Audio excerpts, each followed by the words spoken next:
Jadi selama di Palu gimana? Karena jarang Oh iya, jarang. jarang kabar. Dia sih Atau mungkin ada kehidupan lain di Palu. Kalau pengalaman di Palu, kalau yang kejadian di luar lahar pasti namanya juga praktisi. Ya. Mungkin bisa sedikit ya diceritakan. di-share sedikit Share sedikit. ceritanya apa yang di pengalaman di Palu. Supaya Kalau kita pengalaman yang kemarin pas di kota Palu, ada kejadian salah satu teman saya yang dari Jawa. dari Jawa. Jauh.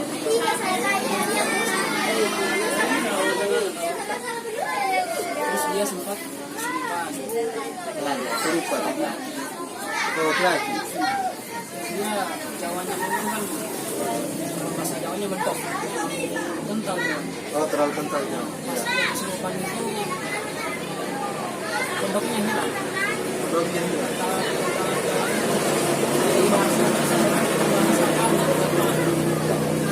Waktu dia kesurupan itu Logat Palu. Berarti yang masuk ini jin yang di Palu. Jin yang di Palu masuk pakai logat Palu. Dan memang logat jin yang di Palu. Jadi kalau pengalaman yang di sini bagaimana? Pengalaman Kalau sini tidak sudah cerita. kalau sini aman. Oh ya, kalau teman-teman mau tahu cerita yang di sini, silakan jalan-jalan cek di channel Jejak Dua Alam channel. Banyak. Dan jangan lupa di subscribe. Banyak di situ. Share sebanyak-banyaknya. Tunggu dulu, waktu kesurupan itu apa namanya? Siapa yang atas? kalau untuk atasi itu mengatasi tidak terlalu terlalu berat. Iya. Saya cuma bicara jika kamu datang menunggu kami, mending tidak usah. Iya. Bagi saja. Jadi selesai permasalahan, dia pun sadar. Terus saya pulang, pas saya pulang 2 hari sesudah itu dia ada perasaan nyeri atau perasaan takut Dengan suatu tempat di sana. nah, Terus dia selalu nelfon saya. telepon. Sampai sekarang dia pun masih merasa ketakutan terhadap hal seperti itu Iya. sekarang. Tapi alhamdulillah selama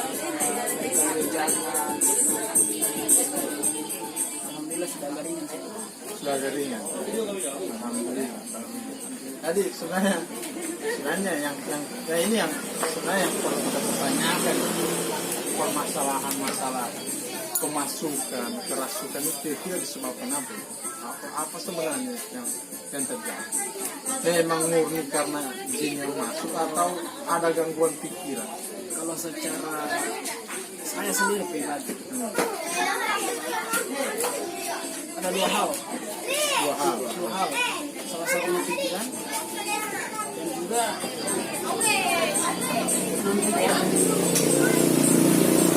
Pikirannya apa dia? contoh pertama dia muncul yang seperti itu pas pikirannya kita yang tidak ada mereka ini ada dia pun ada karena pikirannya kita yang mengundang. Berarti bisa dibilang ketika kita berprasangka takut dengan hal semacam itu, Iya seperti itu mudah untuk dia masuk.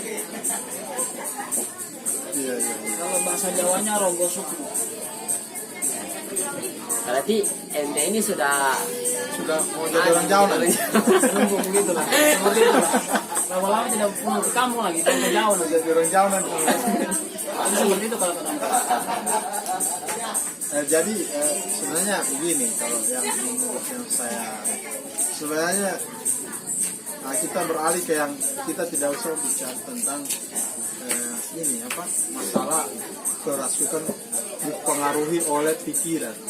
Kita bicara dipengaruhi yang non pikiran seperti yang sampaikan tadi. Seperti yang saya pertanyakan tadi, saya ungkapkan tadi, pertama karena pikiran, kedua karena faktor keturunan itu sendiri. Faktor bisa keturunan. jadi gitu.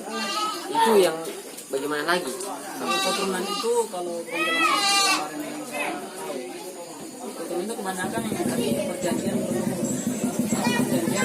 dari nenek moyangnya atau dari kakeknya dari siapa yang punya perjanjian seperti atau seperti untuk menjaga dia atau untuk perjanjian pesugihan seperti itu atau sesuatu yang dimengerti atau ilmu yang dimengerti itu akan diturunkan kepada si keturunan seperti itu. Berarti kodam yang menghuni ilmu itu, Iya. atau koda atau jin yang sudah dibuat perjanjian dengan keluarga itu yang mengikuti terus menerus. Karena kalau secara pengetahuannya kan yang begitu kan dia sampai putus ikatan itu sampai keturunan, tidak tahu keturunan sampai di mana. Cuma orang katakan sampai di keturunan kalau itu hilang, terkecuali dengan melalui media atau pengobatan non medis kan, oke. seperti itu. Jadi bisa kita kembali dulu ya. Awal tadi salah orang Jawa yang dari Palu. Jadi tadi kan sempat dikatakan Iya, bahwa hanya diberikan sugesti iya, langsung jin itu keluar. iya. Seperti itu. Karena begini, Berarti ente ini sudah legend. saya juga seperti itu. Karena ini kita yang harus itu mendoktrin seseorang supaya seperti kita katakan yang kemarin kan, Ya. jangan pernah takut sama takut kepada Gusti Allah yang maha mulia. Seperti itu. Jadi saya cuma memberikan syarat seperti itu. Jangan seperti itu. Alhamdulillah dengan jangan tersebut menjadi motivasi kita. Tapi memberikan saran itu apakah dengan isinya atau Isinya yang seperti apa lagi? Saya tidak tahu isinya. Isinya tahu. mungkin isinya bisa dijelaskan secara aja. Isinya nanti dikasih. Jadi kalau kita seperti ada yang kemasukan begitu.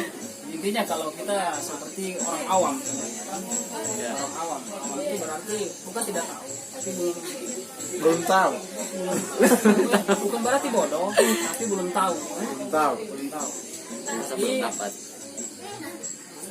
Caranya bagi orang awam, jika ada seseorang yang seperti itu, kita berikan sugesti terhadap orang yang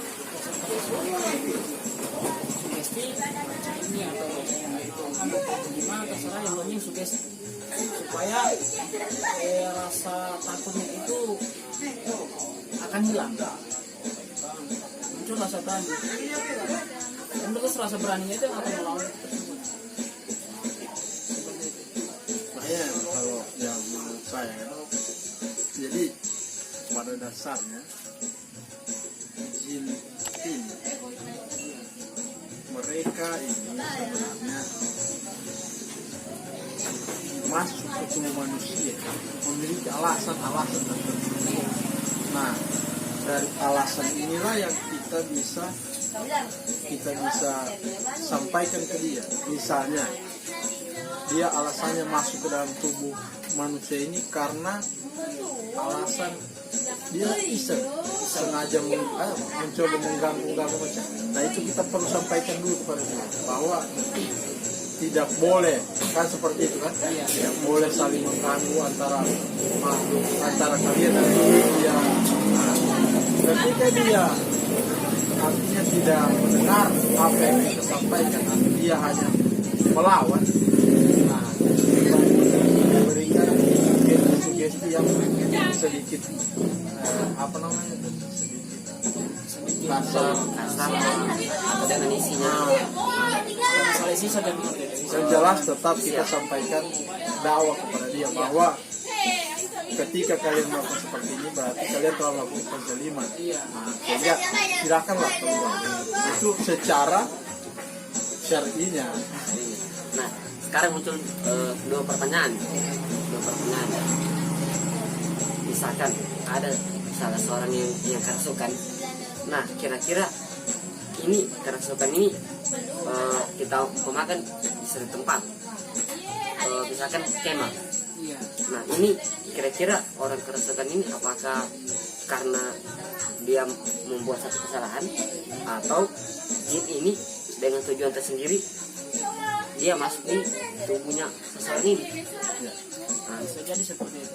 Kalau yang saya artinya referensi yang saya dapatkan bahwa jin itu ada beberapa alasan dia masuk ke tubuh manusia. ya. Yang pertama karena merasa tersakiti oleh manusia. Kemudian atau dia merasa bahwa manusia dengan sengaja menyakiti dia, padahal manusia tidak tahu, tidak mengetahuinya. Jadi begini, saya ibaratkan contoh begini. Jadi jin ini masuk karena misalnya manusia mengencingi Oh, tempat tinggalnya mereka, Iya. misalnya itu tempat tinggalnya di lubang-lubang, nah, atau manusia membuang air panas di tempat sampah. Nah itu kan tempat sampah adalah tempat-tempat mereka, ya. sehingga terkena mereka. Dan dia merasa bahwa manusia telah menyakiti dia, padahal manusia tidak mengetahui. Nah sehingga atau karena rasa cinta seorang jin yang laki-laki terhadap manusia wanita, ataupun sebaliknya, bahkan sesama lelaki pun ada. Karena jin itu sama dengan manusia, seperti apa manusia seperti itu jin. Hanya bedanya nampak dan tidak.